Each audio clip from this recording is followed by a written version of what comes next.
आज हम पढ़ेंगे विकास की अवस्थाएं और शैशवावस्था, बाल्यावस्था, किशोरावस्था और प्रौढ़ावस्था। इन चारों अवस्थाओं के अर्थ को और परिभाषा और विशेषताओं को इस वीडियो के माध्यम से अध्ययन करेंगे। यह प्रश्न आपके एग्ज़ाम के लिए बहुत ही महत्वपूर्ण है, जो आपके एग्ज़ाम में 15 अंकों का पूछा जाता है। यह प्रश्न है BEd first year paper second का विषय अधिगम एवं विकास का मनोविज्ञान, जो आपके एग्ज़ाम में हर बार पेपर में पूछा जाता है। विकास की अवस्थाएं। विकास की 4 अवस्थाएं होती है। नंबर 1 शैशवावस्था। यह अवस्था जन्म से 6 वर्ष तक चलती है। नंबर 2 बाल्यावस्था। यह अवस्था 6 से 12 वर्ष तक चलती है। और नंबर 3 है किशोरावस्था। 12 वर्ष से 18 वर्षों तक चलती है। नंबर 4 प्रौढ़ावस्था। 18 वर्ष के बाद की जो अवस्था होती है, इसे हम प्रौढ़ावस्था के नाम से जानते हैं।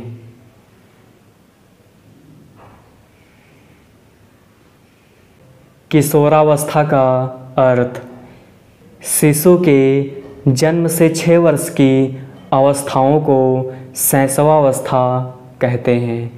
शैशवावस्था मानव जीवन की प्रथम एवं सबसे महत्वपूर्ण अवस्था है। इसे बालक के विकास का ऊषा काल भी कहा जाता है। शैशवावस्था को पुनः 2 भागों में बांटा गया है। नंबर 1 शैशव काल। शैशव काल जन्म से 3 वर्ष की अवस्था है। और नंबर 2 पूर्व बाल्यकाल। यह अवस्था 3 से 6 वर्ष की होती है।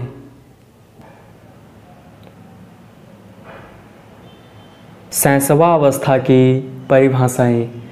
हरलाक महोदय के अनुसार यह जन्म से लेकर 2 सप्ताह तक चलती है। क्रो के अनुसार शैशवावस्था औसतन जन्म से 5 या 6 वर्षों तक चलती है, जिसमें इंद्रियां काम करने लगती हैं और बालक रेंगना, चलना और बोलना सीखता है।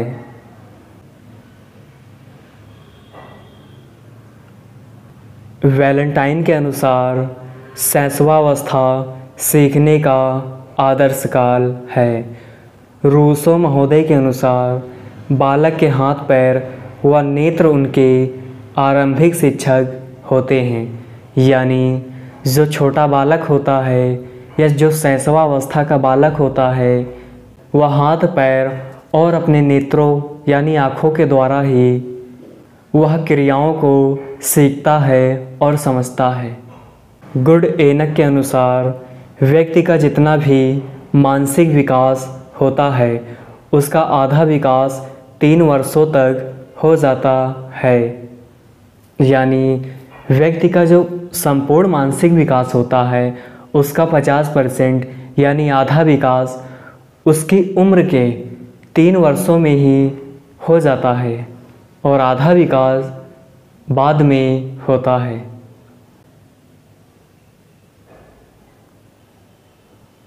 शैशवावस्था की विशेषताएं। नंबर 1 जिज्ञासा प्रवृत्ति। इस आयु में शिशु के पास जिज्ञासा की प्रवृत्ति बहुत अधिक होती है। यानी इस उम्र में बालक जिज्ञासु होता है और नए नए वस्तुओं को जानने का प्रयास करता है। वह अपने आसपास हर वस्तु को देखकर उसे इशारा करके या बोलकर पूछता है। नंबर 2 शारीरिक एवं मानसिक विकास तीव्र गति से।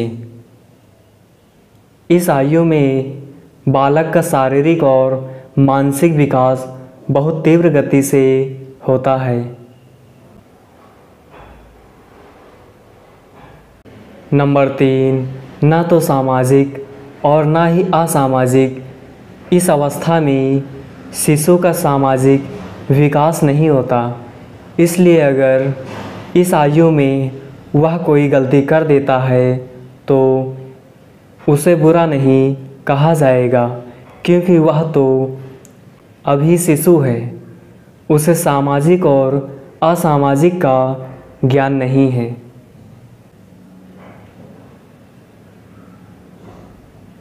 बाल्यावस्था का अर्थ। बालक के 6 से 12 वर्ष की अवस्था को बाल्यावस्था कहते हैं।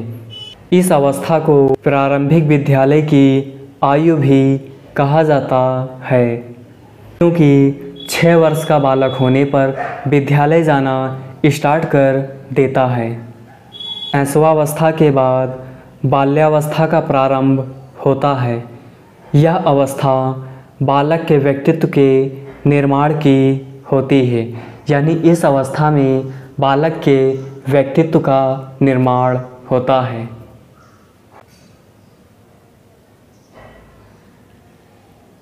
बाल्यावस्था की परिभाषा।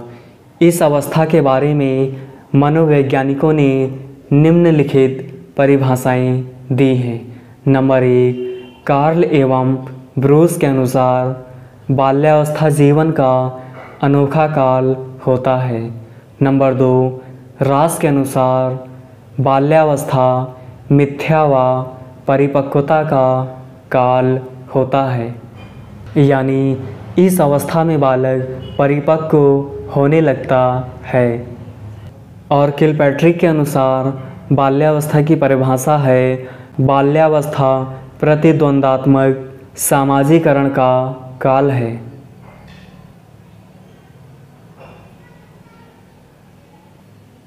बाल्यावस्था की विशेषताएं। नंबर 1, जिज्ञासा की तीव्रता।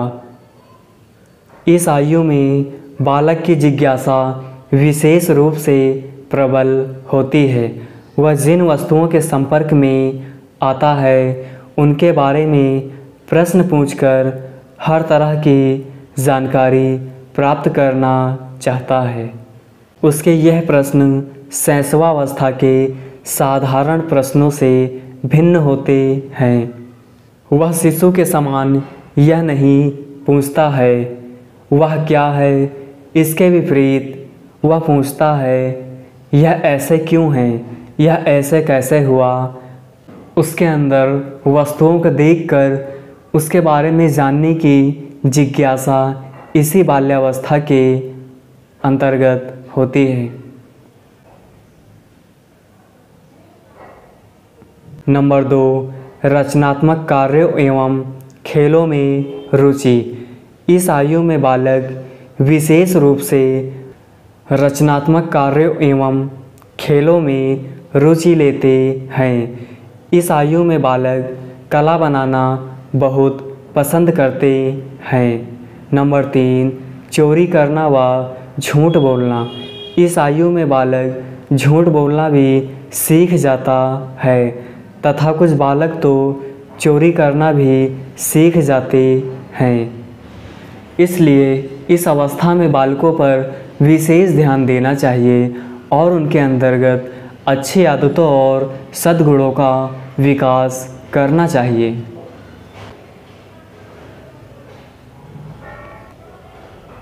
नंबर 4, संग्रह करने की प्रवृत्ति। इस आयु में बालक गोली टिक्का आदि कई तरह के खिलौने का संग्रह करना यानी उसे एकत्र करने लगते हैं। इस आयु में बालक छोटी छोटी वस्तुओं का संग्रह करता है, जैसे दोस्तों के द्वारा दी गई ग्रीटिंग या कई तरह के खिलौने, किसी प्रकार के टिकट, गोली या अन्य प्रकार की वस्तुएं। नंबर 5, भाई बहनों में झगड़ा। इस आयु में बालक का अपने भाई बहनों या मित्रों से छोटी छोटी बातों को लेकर झगड़ा भी होता है।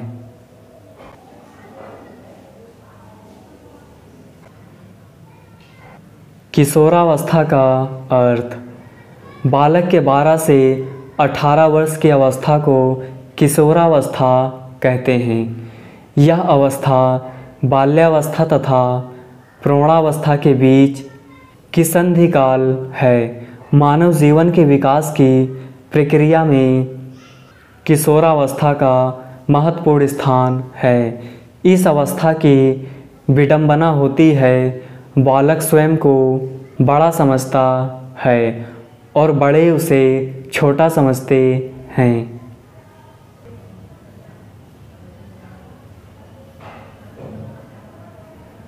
किशोरावस्था की परिभाषा।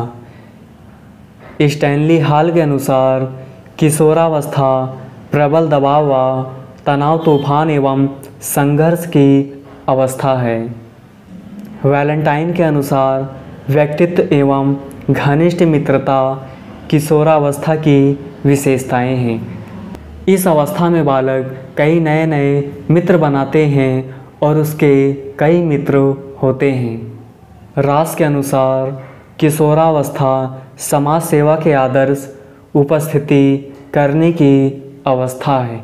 इस अवस्था में बालक सामाजिक कार्यों में अधिक रुचि लेते हैं।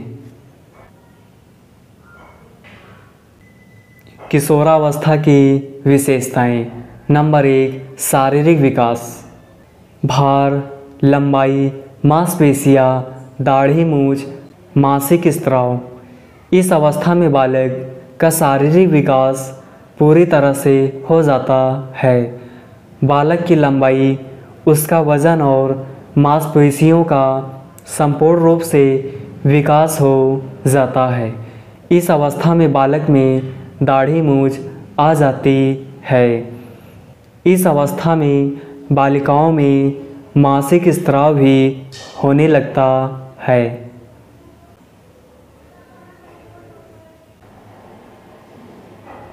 नंबर 2, मानसिक विकास।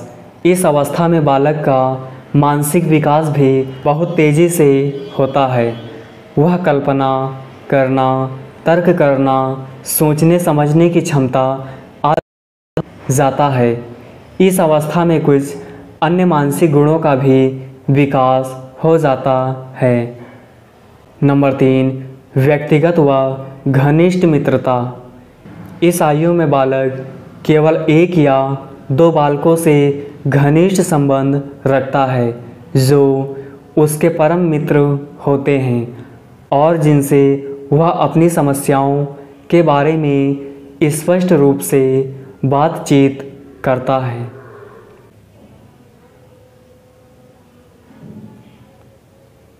प्रौढ़ावस्था का अर्थ। बालक के 18 वर्ष के बाद की अवस्था को प्रौढ़ावस्था कहते हैं। मनोवैज्ञानिकों ने प्रौढ़ावस्था को कानून के अनुसार 21 वर्ष की आयु से लेकर जीवन के अंत तक की अवस्था मानी है। इतनी लंबी विकास की अवस्था में निश्चित समय पर व्यक्ति कुछ शारीरिक और मानसिक परिवर्तन होते हैं।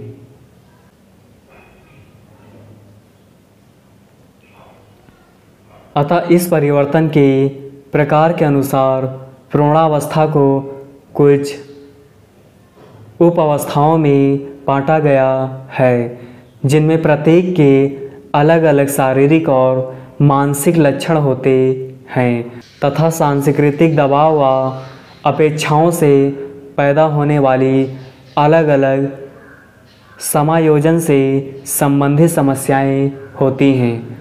अतः इस आधार पर प्रौढ़ावस्था को निम्नलिखित भागों में बांटा गया है।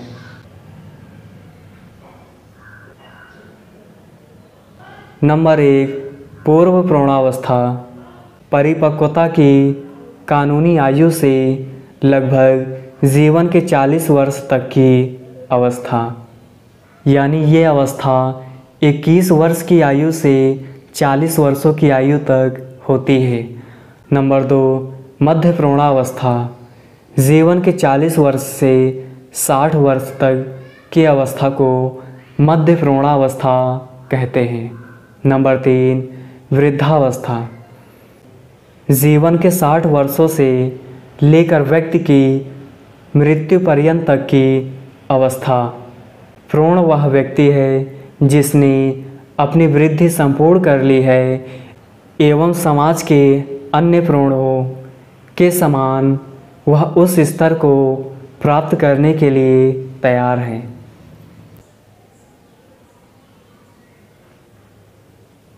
प्रौढ़ावस्था की विशेषताएं। इस अवस्था की प्रमुख विशेषताएं निम्नलिखित हैं। नंबर 1, बहुमुखी उत्तरदायित्वों की अवस्था।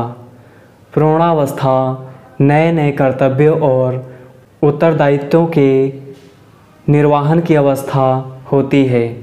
इस अवस्था में व्यक्ति विवाह कर नए परिवार की स्थापना करता है, जिससे व्यक्ति को अपने वैवाहिक जीवन, परिवार के सदस्यों, संबंधियों तथा व्यवसाय के अनेक उत्तरदायित्वों का निर्वहन करना पड़ता है।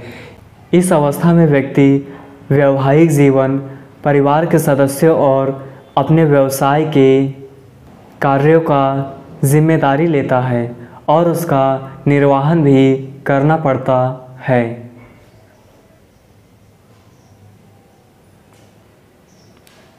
अपने परिवार के भरण पोषण तथा संतानों की शिक्षा दीक्षा का दायित्व प्रमुख होता है। समाज का सदस्य होने के नाते सामाजिक दायित्व भी इस अवस्था में बढ़ जाते हैं। धनोपार्जन के लिए आर्थिक दायित्वों को भी पूरा करना पड़ता है। इस प्रकार प्रौढ़ावस्था बहुमुखी दायित्वों की अवस्था है।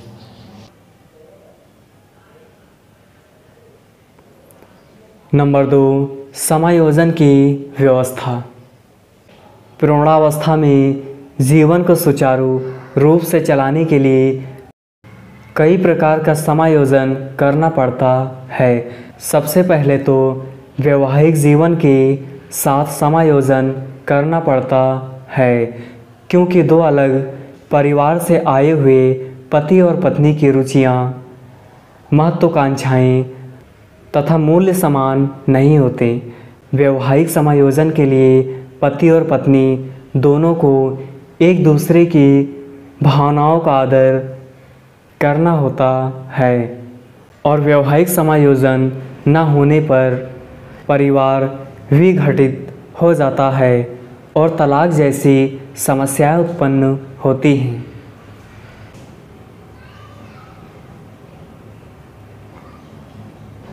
नंबर 3, आत्मनिर्भरता की अवस्था। इस अवस्था में प्राणी नए परिवार की स्थापना करता है, अतः बहुमुखी दायित्वों के निर्वहन के लिए उसका आत्मनिर्भर होना आवश्यक होता है। इस अवस्था में स्त्री और पुरुष स्वयं परिवार के संरक्षक होते हैं, अतः संरक्षक का दायित्व तभी पूरा हो पाता है जब व्यक्ति शारीरिक व आर्थिक रूप से आत्मनिर्भर हो। जब तक व्यक्ति आत्मनिर्भर नहीं होता, वह दायित्वों का निर्वहन नहीं कर सकता। जिन बच्चों को अपने माता पिता का अधिक संरक्षण प्राप्त होता है, वह इस आयु में आत्मनिर्भर नहीं हो पाते।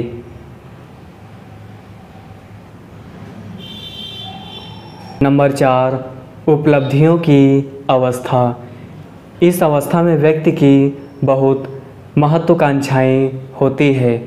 वह अपने पारिवारिक, सामाजिक, आर्थिक और राजनीतिक क्षेत्र में बड़ी बड़ी उपलब्धियों की कामना रखता है और इस हेतु वह निरंतर प्रयत्नशील भी रहता है।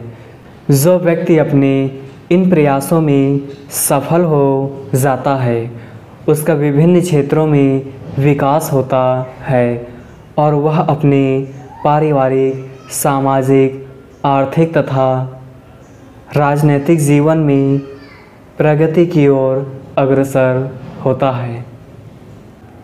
आपकी वीडियो यहीं पे समाप्त होती है।